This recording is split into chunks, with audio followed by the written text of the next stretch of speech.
Good afternoon, everyone, and welcome to today's webinar. This is the third of our series, with today focused on the subject Paddock to Profit, Maximise Your Farm's Returns. There will just be people joining throughout the start here, so just be patient as others join in. But another quick note that today's session will be recorded, so any questions and comments will be publicly available. Again, today is meant to be informative and educational, so no advice will be provided. There will be a Q&A at the end, but please add any questions in the Q&A throughout the presentation. There is a chat section.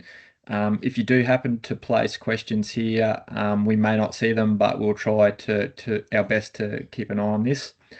Again, I just want to thank you all for joining. We hope to continue to help inform and fuel your appetite on these topics. There will again be a short survey at the end, so there will be a QR code just to take a picture of and go through. The first two have been really helpful in developing these presentations and actually just looking at further opportunities.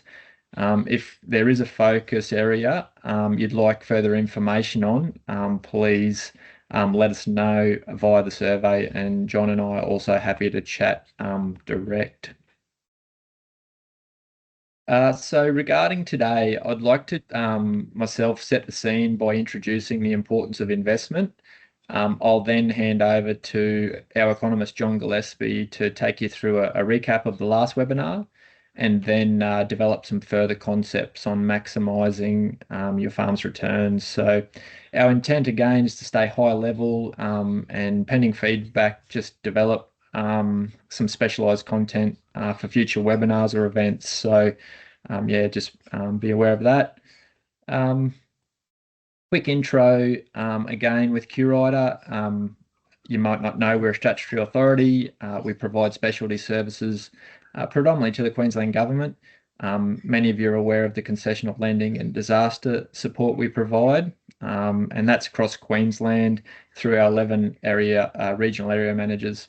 So if we trigger some investment and expansion ideas for your rural operations, please feel free to reach out. Contact details are on our website, and you'll be able to search your postcode and find the best one there. Also, if you happen to be at FarmFest next week, please feel free to speak with one of our team who will be on site. So getting into today, when it comes to investment, I believe the recent budget and current economic climate sets an extremely strong stage for discussion. As for the quote by Ventia van Caspel, inflation takes from the ignorant and gives to the well-informed. And I just think it's extremely pertinent as to where we place our effort and investment. So it's not diminished or acquired by others. We're experiencing significant cost of living pressures, i.e. inflation, combined with the only economic lever the RBA has being interest rates. So where has the average Australian found refuge? Well, traditionally it's been property, shares and entrepreneurship. So how do we get above this, and how do we get future focus? Well, there's probably 5 points I really thought of when when we're looking at this webinar, and I would consider extremely important to orientate your business and plans around these. So number one is protection. How do we protect ourselves from inflation, shield ourselves from the volatility of commodity markets, and also guard against what's becoming more prevalent is the issues of geopolitics. So as none of us have a crystal ball, and from the experience I've sort of gained through my banking and restructure career, is I found the easiest way to do this is by building margin into your budget. So, John will be sharing a little bit more detail around that later. But yeah, so once we've looked at protection and put all these walls up, we feel safe in our straw house. What are the other things that we need to be conscious of? Well, the thing is, how do I expand? Am I going to do more of what I'm already doing, or am I going to reach more? And what does that look like? Then it comes to opportunities. So that's a big one, to stay on the front foot. So am I A, looking for them, or B, ready for opportunities? And do I have the capacity to exploit any new ideas, methods, or markets? When we talk about diversification, is it inside our industry or supply chain? That's very important because, if we come into a drought, is that going to affect both my farming and contracting business, or am I going to be able to be sheltered from that? So, also, do my assets sit in one asset class, and do I have liquidity or contingencies in these assets if I need to draw down on them? Fifth and last, very important, being review. How regularly do we review these against our current position or direction? Um, so as you'll see, I've got three graphs on the side there, and I actually picked these up from a finance segment that Alan Kohler presented earlier this month. He was articulating past opportunities against current trends, and in the top graph, you can see the comparison of Netscape, which was the leading web browser leading up to the dot-com bubble, and where ChatGPT currently is in comparison. So, caveat here, Netscape no longer exists in a beneficial capacity. So yeah, it's very interesting though to see the potential that it has on past graph.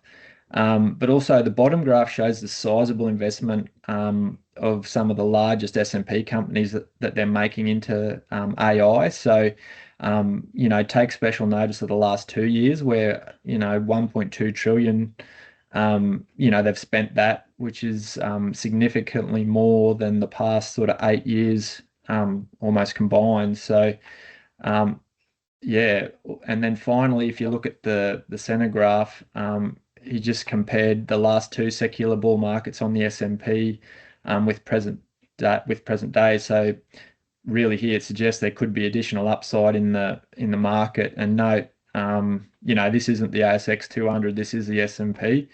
So we could vary significantly from what they're finding. I find also the share market is much like the weather forecast. There's always one person crying flood while another's calling drought. So, yeah, again, we'll see where it ends up. So, after this has all been said, like I mentioned earlier, traditionally property has been the average Australian's inflation hedge, whether it be residential or rural.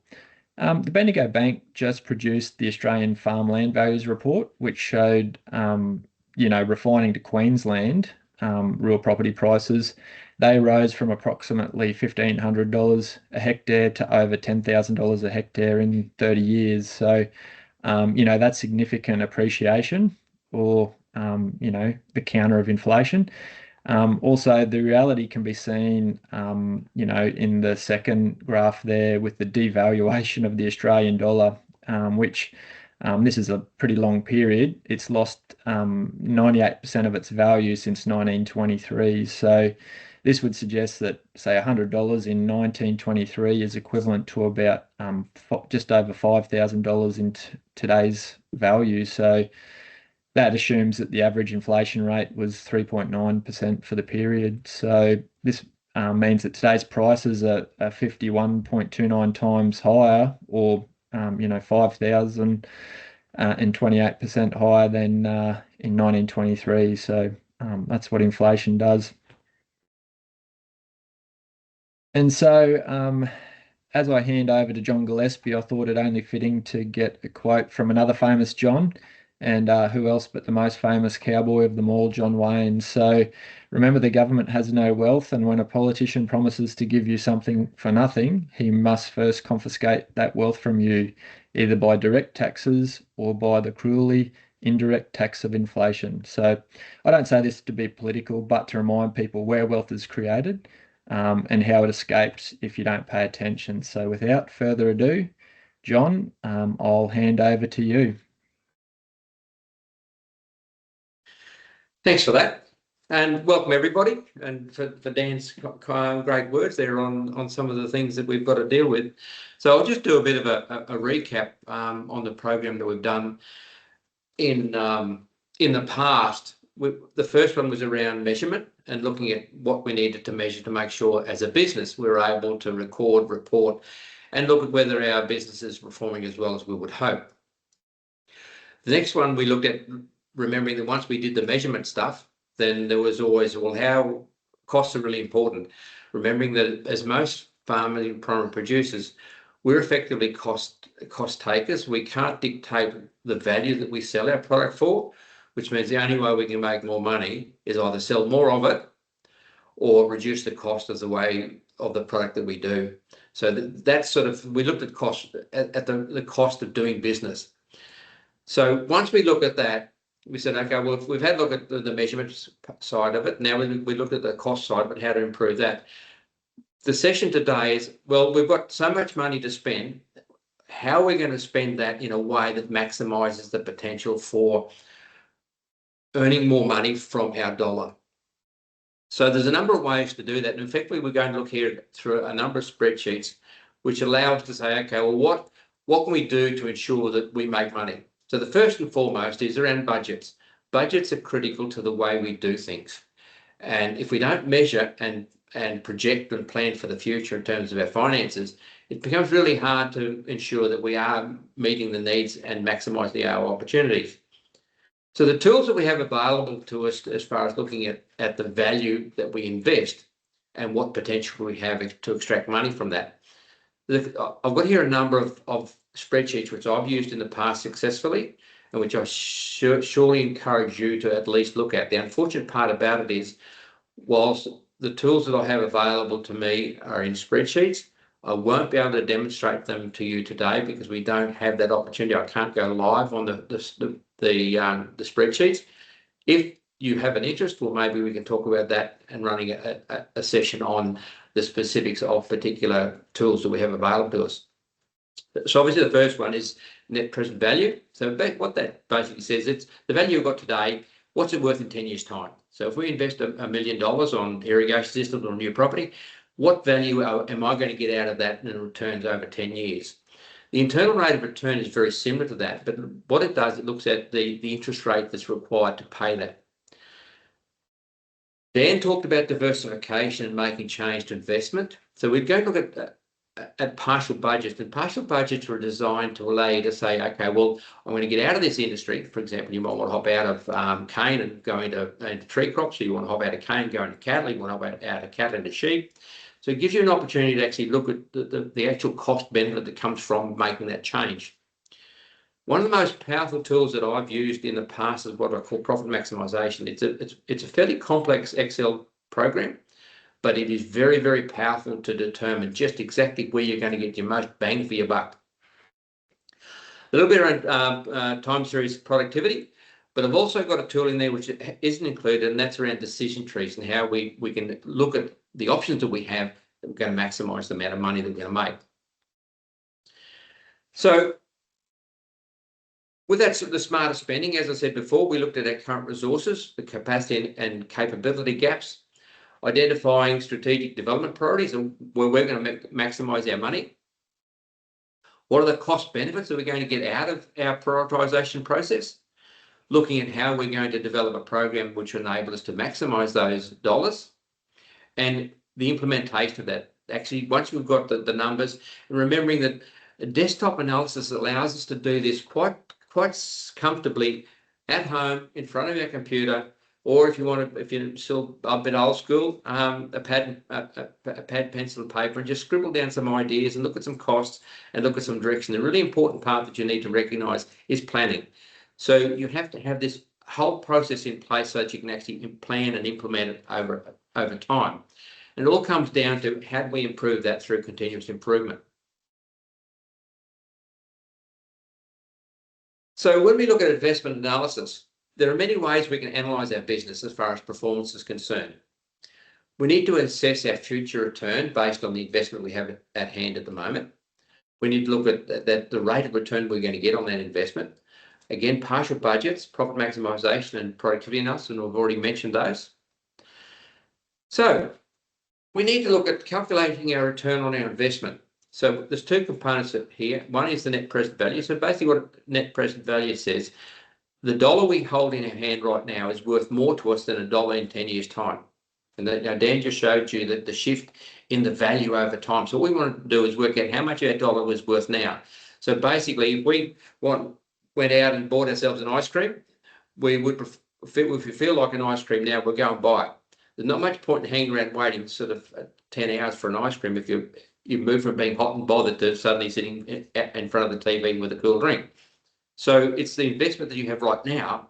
We look at what it's worth sometime in the future.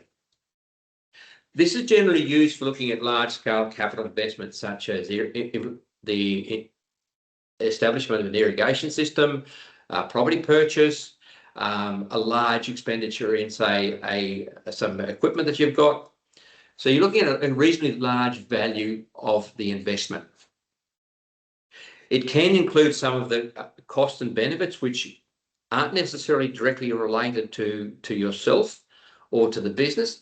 For example, investment in a piece of equipment might allow you more free time to go on holidays because you get things done faster. So it's the social cost and benefit that's attached to it. It's not generally used in small business, although it can be very, very useful when you're looking at the investment and a significant amount of money. But it also allows, as I said before, it allows you to discount value for the current benefit as opposed to the future one. Internal rate of return, it looks at the return on investment over time. Similar to use as NPV, quite often can be used together, but doesn't show any discounting over time. So basically the internal rate of return is the discount. So what it looks like, I hope you can see that. So over here, we have the initial purchase. So that's the value of the purchase. So for example, if you might invest in a property, the next bit, that part of that investment will be invest in infrastructure. That could be around, it could be irrigation systems. So this is your investment side of it. So this is your total capital expenditure. So that's your CapEx. Then you add into here the cost of actually operating. So for the first year, if you had just invested in a change to your operation, such as the irrigation system, you're not going to have any upfront cost in terms of the implementation of your planning cost and those sorts of things, because that's in the future. So as you can see on the top row here, there's not a lot of cost associated with the direct operations. You don't get any benefits from it either, because you've just invested your money into your centre pivot. You're not going to get any money from it. So your net present value is basically based on the value that you get, and that's adding your capital cost, your cost of operations, less your benefits. So basically, you're going to have a negative NPV in the first year. But as your investment grows, then your benefits are going to be accrued as well. So they're going to get greater over time because you're going to receive some efficiency of scale. You're going to receive more money because you've actually got more efficient use of water. You're going to probably get more yield. This all adds to the benefit. So at the end of the 10-year period, you look at what your net present value is. In this particular example, it's a negative figure, but under normal circumstances, you'd be looking for a positive. So it allows you then to do a desktop analysis. I invest my $3 or $4 million here now. Am I getting the money out in 10 years' time?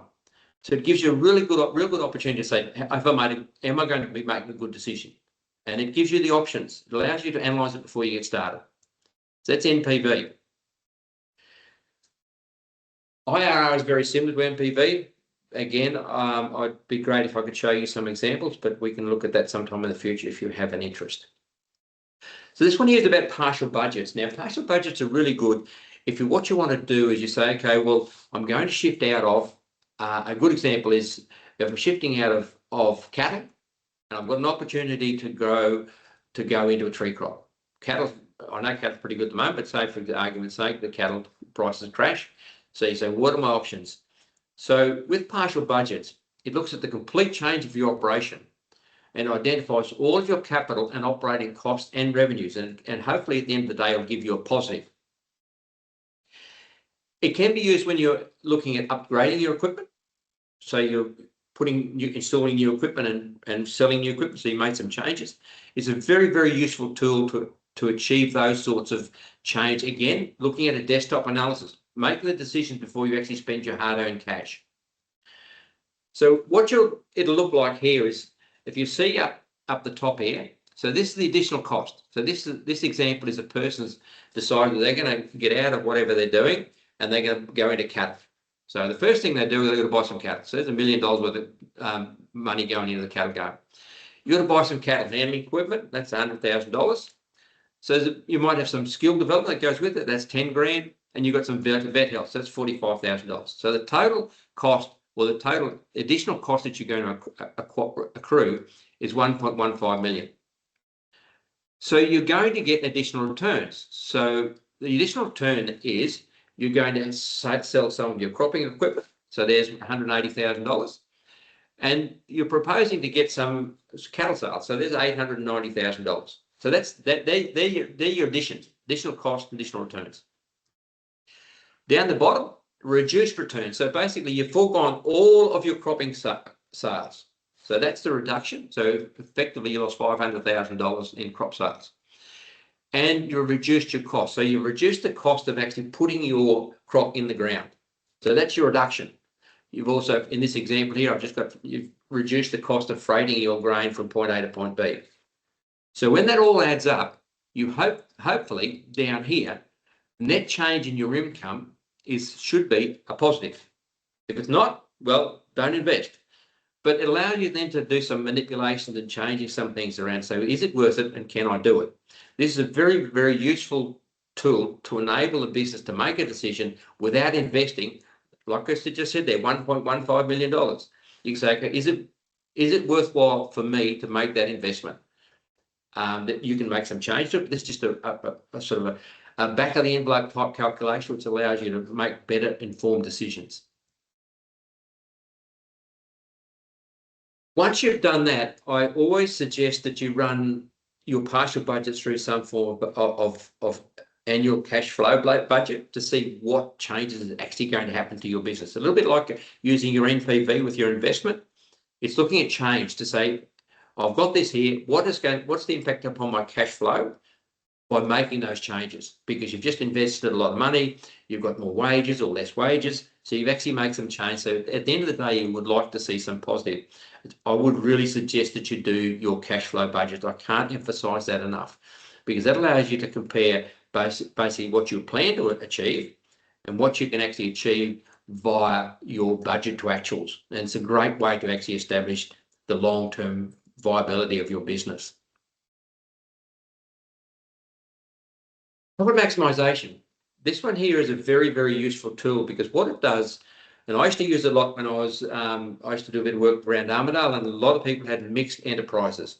And they had beef cattle breeding, beef backgrounding, they had some irrigation, some cropping, they had some fat lambs, they had some merino sheep. And I used to do a lot of work with the individuals around, okay, how can you actually identify where you're going to get your most money? And it looks at gross margins and how your gross margin on your individual enterprise will generate the cash flow that is required to cover off on your overheads. It's a very, very powerful tool, because for some minor adjustments, you can make some changes really quickly. Say, okay, well, if I can't get my gross margins up to this speed, what's my choice? It allows you to put in, for example, and I'll show you the example I've got here. Just some particular example, this person was looking at growing sorghum, sunflower, barley as an option for different crops. So what are my choices? Where am I going to maximize the amount of money that I will make out of the use? So what it looks here, it looks at the amount of land, so the area that's available. The total area available is, in this particular case, 1,000 hectares. It looks at the amount of hours that's available, the capital, and the fuel used. So what it does, and then once you look at that there, it says, okay, well, this is your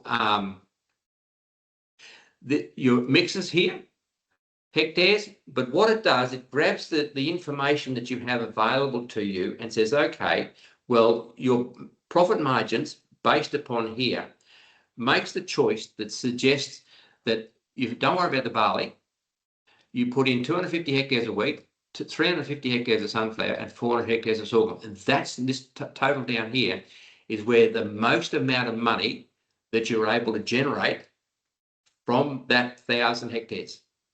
So you might look here. So in actual fact, you're better off making use of the split, because it allows you to then say, okay, well, there's certain limitations to what the margins you've got, and it might limit the area that you're using. So it's a very, very powerful tool to say, okay, well, what do I need to do, and what sort of choices can I make when it comes to better understanding the options that I have? And by looking at your gross margin, and it looks at the limitations on your choice. And as I said before about the work I did in New England, because that's such a variety of enterprises, but they also had a variety of countries. There was some hill country, there was some improved pasture, there was some basic grazing, and it allowed the options to look at things like fat lambs required improved pasture, but fat lambs don't grow very well in hill country. The same with your backgrounding. If you're wanting backgrounding, you need your animals to put a lot of weight on. So therefore, they want to be on either good quality cropping or good quality improved pasture. So by looking at the mix, it allows you then to pick the choice of the enterprise that you are looking at to ensure that you maximise your profit margins. As I said, it's a very, very powerful tool. And if anybody wants to, in the future, we can sort of have a look at running through some scenario analysis and using some of these tools in a live manner in Excel. The next one that I use is very, very useful is decision trees. Now, you have a choice of crop. In the summertime, you might have a choice of sorghum, soybeans, you might have a field crop of some sort, you might have a choice of cotton. So you're able to make these choices. So what decision trees allow you to do, it allows you to look at the probability, firstly, of the price you get.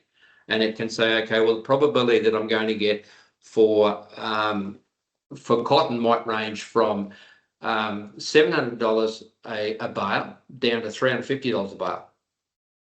So that's the price range. Then also it might have a probability of the yield. You might get 3 bales to the hectare, or you might get 5 bales to the hectare, or you might get 7 bales to the hectare. Now, the bale, your yield is based on rainfall generally, or water application. So you can actually look at price and the probability of achieving each of those prices. So, for example, the probability of achieving a price for cotton might only be at $700 a bale might be 10%. At $500 or $600 a bale, it might be 30%. At $350 a bale, it might be 10%. So it allows you then to make those choices and say, okay, well, this is the probability of getting a price like this, and this is the probability of getting the yield that I have. So the next table that I'll show you. So this actually allows you to say, okay, well, here's your decision tree input. So in this particular case, crop 1, crop 2, crop 3. So I've got wheat, chickpeas, and barley. So one is that the yield is a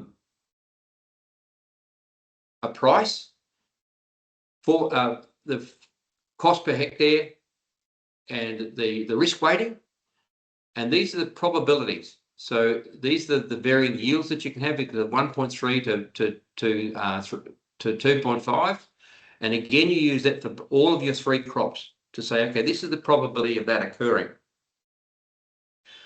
Once you have that available to you, then you can look at the sheet like this. So here it is. This is your crop. These are the probability of that occurring. Here is the price. These are the yield, the probability, and so these are your probabilities. So what this does here, it looks at putting red in terms of heat mapping, where your best potential for your profit margins are. So when I go back to the previous slide, this here is a heat map for the choices. So in this particular circumstance, the best option that you have is chickpeas, because the estimated value is $980 a hectare. For barley, it's $314 a hectare, and for wheat, it's $442 a hectare. So that's once you go through what it does, it adds up the value across all of your probabilities and averages it out. So what this does is said, okay, the average estimated value based on all of your probabilities for chickpeas is $980 a hectare. For barley, it's $314, and for wheat, it's $443. So what it does, it allows you then to run this through there and say, what are my choices? And because of the probability and price and yield, it enables you to make better decisions. Say, okay, this is my best choice. and make where I can make the most money.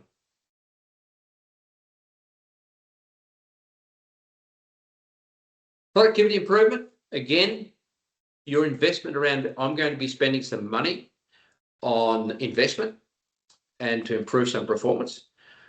What I would like to know is if I'm making that investment, will I make an improvement over time? And productivity improvement allows the businesses to make those choices to say, okay, well, I've made my investment, and this way, this measures, this is a future measurement. It measures how your performance occurs over time. So you've made a decision, and this basically reinforces the fact that you've made the right decision. I know that sometimes that can be a bit hard to do it, but it allows you to then say, okay, well, I've spent my $1 million. Am I improving my performance? Am I making more money? So ideally, and this also helps when you're looking at a group situation. If you get a group of producers within a region, you can look at productivity performance around how each individual business is operating, and allows the businesses then to improve the way they use their inputs, whether it's their labour, or whether it's their capital, or whether it's their material inputs. Productivity improvement allows business to measure their performance and then make change. And even if a person is sitting at the most productive business in their group, there's always opportunities to see how others are doing, because they might improve their performance in some areas that they're finding that they might be lacking. So it's a very, very useful tool. Great for business to sit down and say, okay, well, how am I going to improve the way I do business? And this is a methodology that you can use to measure that improvement. You know, you've made your decision. The tools that I've just spoken about, partial budgets and NPV and profit maximisation and decision trees, they're about measuring the result before you actually make the investment. This is about measuring the result after you've made your investment. So they need to go hand in hand to make absolutely certain that they're measured together, so that you've got your projections and your estimates and your analysis. And this says, okay, well, I've made the right decision, or I might have made the wrong decision. So this is, as I said before, this is some charts around how they look. So as you can see, this one here is a group situation. We've got a number of people who range from the best down to the not so good. This is the same or an individual over time. So what you're looking at, hopefully you see a trend going upwards. So this business is looking at has improved their performance over time. So, and this one here basically says, okay, well, there's been an improvement, but cost of inputs have impacted to some extent upon the ability to improve that and get more profit out of your business.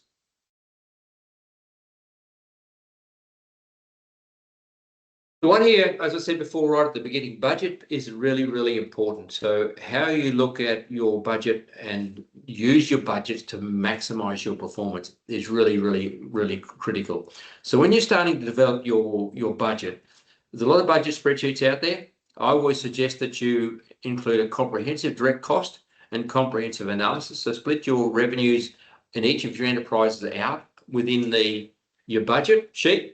So that, for example, if you are, what I said before around the people I work with in the New England, where they might have 6 or 7 enterprises, some of them had winter and summer crop. So you would have all your enterprises plus your winter and summer crop, all your different crops separated out in a line item in your budget.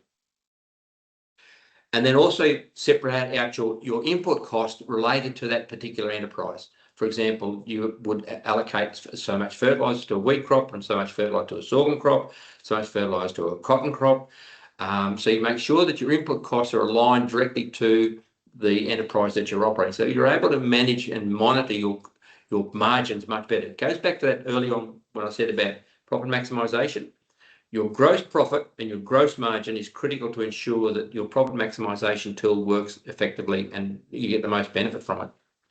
The other thing that I always say to people is, if you're going to do your budgets, make absolutely certain that you use a sensitivity analysis, because sensitivity analysis actually helps the business say, okay, well, what happens if? I know when I was chasing cows and sheep in Western Queensland, my sensitivity analysis had a big focus on interest rates. Now, I don't know, there'll be a few of you out there that can remember interest rates. We were paying 22% interest on some of our loans. So any shift in interest rates had a big impact upon our borrowing. So sensitivity analysis around price, around those inputs that had the biggest influence on your outcome. So use your sensitivity. And I tend to sit on 5, 10, 15, 20% and look at the change to the business profit margins if you don't get the price that, say, for example, if you get a 20% less revenue for your output, what's the impact upon your bottom line? It comes back to making sure you're maximising your investment. The budget analysis allows you to do that because it looks at change that can possibly happen. You've made the decision. You've got your cash flow budget for 12 months and for the next 3 to 5 years.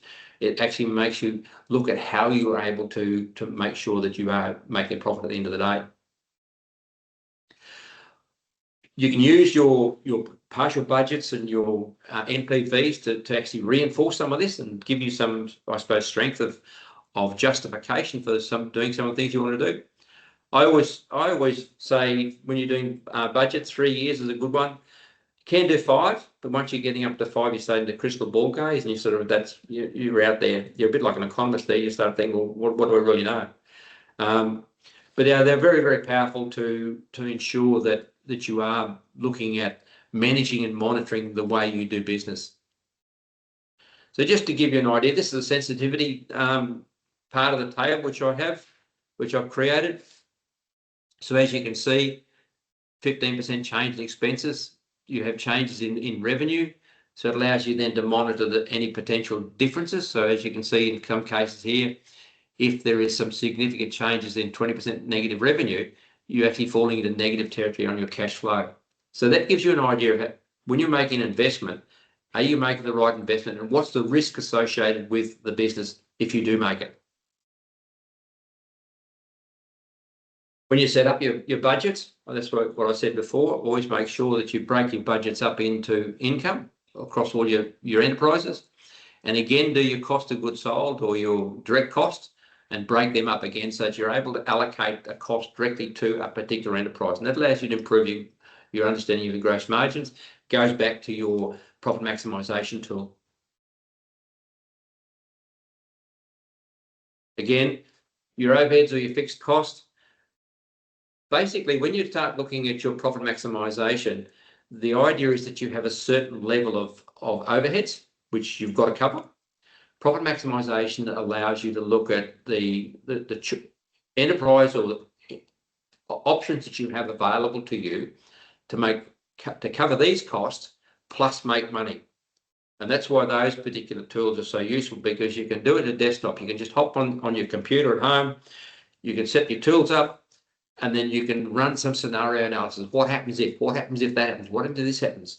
It allows you then to do some quick adjustments. Say, okay, well, is the probability, using the decision tree as an example, if the probability of me getting a maximum price for my cotton and maximum yield, if it's only a 10% chance, well, that means that overall your revenue is going to be significantly impeded.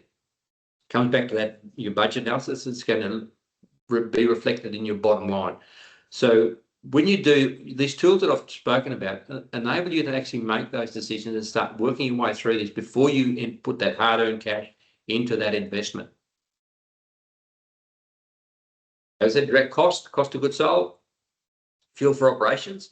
When I was out west, we farmed about 2,000 acres, and I looked at changing our wheel tractor to a crawler.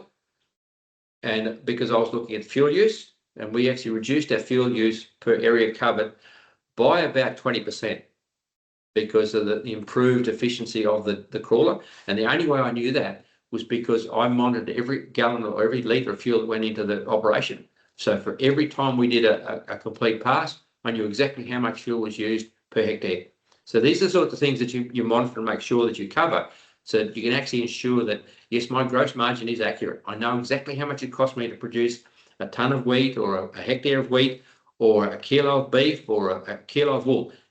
Once you monitor these, you know exactly how much it costs you to do that. So then you can start making informed choices, which is really important when you're looking at maximising that investment.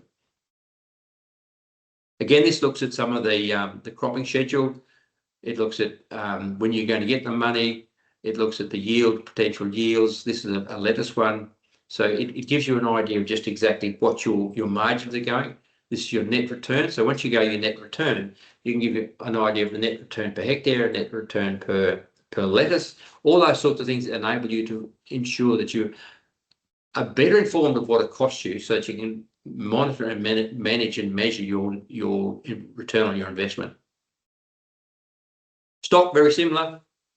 It's pretty hard to see that, but yeah, stock very similar. You have the types of animals that you've got, how many you sell, what it costs you to run those. So it gives you an idea of the cost per hectare, cost per animal, the cost per kilo if you're looking at beef. So when you've got cattle, you want to know how much it costs per kilo of beef that you produce. It also referred back to cost per hectare. So that enables you to determine your margin per hectare or per animal. Okay, so pretty well covered off on what I wanted to talk about. We can now have a bit of a discussion, and whilst we bring up the slide which has the QR code on it, so you can give us some feedback. But I'd really like to get some commentary going and some discussion and seeing questions and answered and all those sorts of things. So please take the opportunity. There are our contact details too. And I might add here, you'll get a copy of this presentation.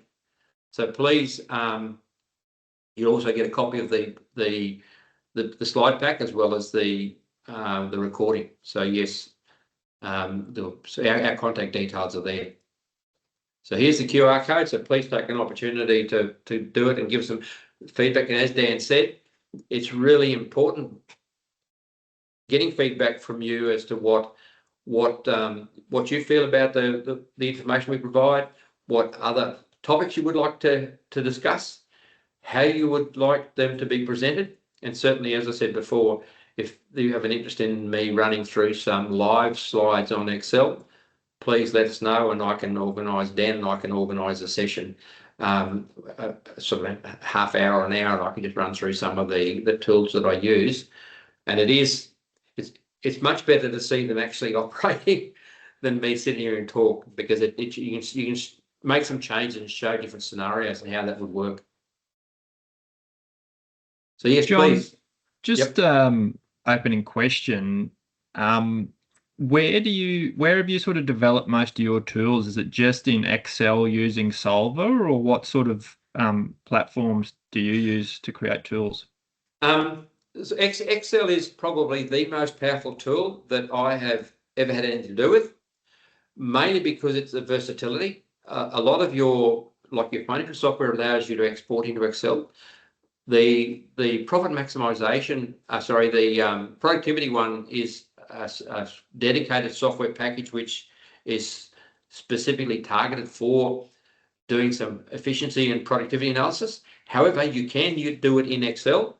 It's a pain, very complicated and complex.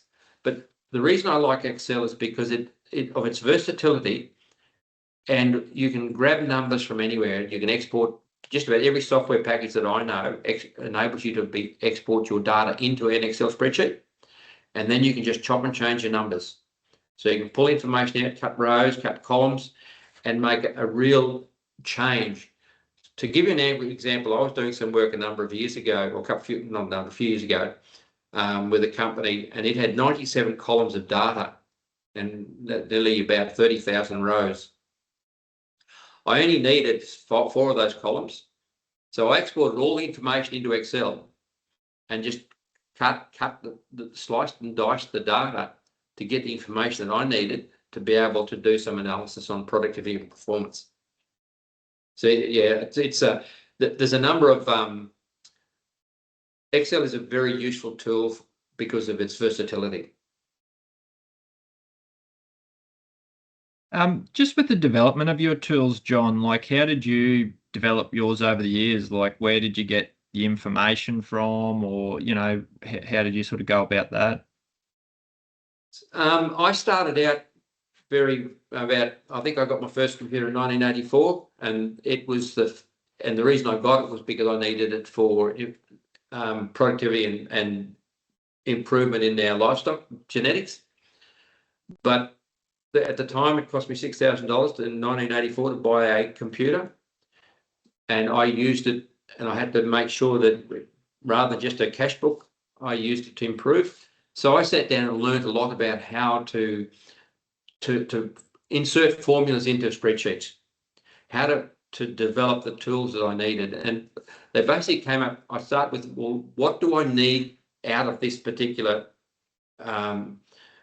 objective? What do I want to achieve from this? So if I said, well, I want to make more money, so then I'd say, okay, well, how do I work through making more money? So then I'd look at the inputs that I required, the outputs that I achieved, and then I would have to say that certainly a number of the tools that I used came from my studies in economics, where there's a lot of the tools that a lot of the structure of the tools that I use came from that. So I then looked at the structure. I understand what I wanted to say. For example, profit maximization. It's called a linear programming for when you do it manually. It's algebra, but Excel allows you to do that so simply. It's not funny. All you need to do is understand the inputs that you have that you require and what you want to achieve, and understanding your gross margins. So Excel allows you to do that within, by the time you set your table up, a little bit of skill around understanding the way it works and understanding linear programming, it can allow you to develop those tools really quickly. I don't want to scare anybody off there, but it's, if you talk to somebody who has some background in that, decision trees are quite simple. For example, again, that's something that I was exposed to with some of my studies. Decision trees are quite simple because it's just about creating your columns, as I said before, and doing multiplication. It's a very simple formula, and then it's basically multiplying numbers and then adding columns. NPV is another really good one, because Excel actually gives you an NPV formula. All you need to do is have the initial investment, your cost of your input costs, your benefits, which are your revenues, and then you've got a column that's, say, 10 rows long, 10 rows high, which is your total number of years. You just go down there, go to the bottom, to the bottom row with the total in it, and go type in equal NPV, and then put the row that, or the column, the rows in the column that you want to NPV on. It gives you a result straight away. Internal rate of return is exactly the same. So Excel's got a lot of tools, a lot of formula based inside the software package, which allows you to do a lot of this stuff so simply, without a lot of complex drafting in terms of coding or anything like that. It's a lot of it's there, a lot of the formulas are there. And John, it's not everyone's forte, obviously, the technology piece, and so it's also if we need to do this, we should be thinking about other professionals that can assist us. From my experience, it's just because it's numbers, it's not accountants. We're actually getting to a level of advisory level where they can sort of unpick these. Like, what's your sort of experience with professionals in this area? There are a number of professionals out there that can do this for you. Anybody who has a background in number crunching, especially around some of the algebraic, as I said, my reference to profit maximization. There's a lot of people out there who have a really strong understanding of how that works, how linear programming works within a Excel framework. And it's just about understanding that there's a lot of people out there that can assist. Talk to your, the financial counsellors, talk to people who have any business advisors, especially in the agribusiness space. They will be able to give you some assistance around what sort of framework to look at, where to and certainly look for opportunities to run or attend courses which might have some fundamentals or more advanced levels of Excel development. You can also use AI to help you write some code. I would suggest with artificial intelligence to do it with some background and some understanding of what outcomes you need, because I've been playing around with AI myself in terms of trying to get AI to develop some code for me to do, say, decision trees or the profit maximization. It'll write the code for you, but you have to have an understanding of how that code sits and ask it the right questions so it can give you some results. But again, you can go with somebody who has an understanding of Excel and say, look, I want to develop a program for this. You can use AI to write it for you. It's just sometimes it's a little bit more complex than getting it into the Excel spreadsheet rather than just say it won't necessarily give you an Excel spreadsheet straight up. That's what I'm trying to say. And probably, just to start on the journey, John, like with Excel and Solver, Solver is an add-on to Excel. It's not. Does it come at a cost, or is it sort of? No. It's part of the package. You have to add it in. It's and same with regression analysis and the correlation. It's an add-on, but if you go into Excel and look at options, and it'll give you add-ons or add-ins, and just click the box for your solver. And there's a number of analytical tools in Excel which aren't necessarily loaded straight up when you install your software. But if you go into the options and look for those add-ons or add-ins, it's sitting there. There's a whole analytical tool pack. It actually says analytical tools, solver, and I think the other one's goal seeker. So if you go into your add-ons and just find it, or get somebody to help you find it, and then it will install on Excel as part and parcel of the package. It doesn't cost you anything. So I'm just probably coming up to my final question. So if anyone else has questions, please put them in the chat. But also too, like what I mentioned before about starting the journey, even there's a lot of good content on YouTube in creating some of these spreadsheets and formulas as well. Oh, look, definitely, and have a play around. I mean, see, I learned all my a lot of my computer analytical skills or computer formula skills basically by playing around because when I started on my journey with computers and Excel or spreadsheets, I was the only person west of Toowoomba that had a computer, so I had nobody to talk to, and the only way I learned was to play with it. So I'd start out with a spreadsheet and see what happens. Now I'd do a sum or a multiply or a divide or play with a formula and see the result, see how it would work. It took me a while. I would have to say my first budget spreadsheet, which is the 5-year one, there was over 600 hours of work for me writing that because I had no idea what I was doing. But I've got to say, my wife made a comment because about 11 o'clock at night and wanted to tell me I had spent enough time in front of the computer. So when I went to switch it off, it asked me a question, did I want to do this? And I said, yes. I formatted the whole lot. I lost all of my 600 hours of work. So that's pretty hard to do these days because you can recover it. But I've got to say that the next iteration, it was better iteration, and also it only took me a lot less time because I had been familiar with the work I was doing. Well, thanks for that, John. I think it's probably time to pull it up there, but I'll just remind everyone our details are in the presentation. So this is recorded, so we will be distributing it in the coming days. So please feel free to reach out to John or myself if you do have some questions, and yeah, really appreciate that feedback as we move forward. So other than that, thanks for your time, and we'll hope to see you again next time. Thanks. And also too, I can reiterate what Dan said. Look, let us know what you think of a topic that you would like us to pursue. And certainly if you think that it's worthwhile running a session on Excel spreadsheets, then certainly I'm more than willing to provide some feedback and just run a session to say, okay, this is what formulating some of those Excel spreadsheets looks like. because it's not all that complex. It's it just takes an understanding of what the formula will allow you to do. Right. All good. Rightio. Thanks very much, John.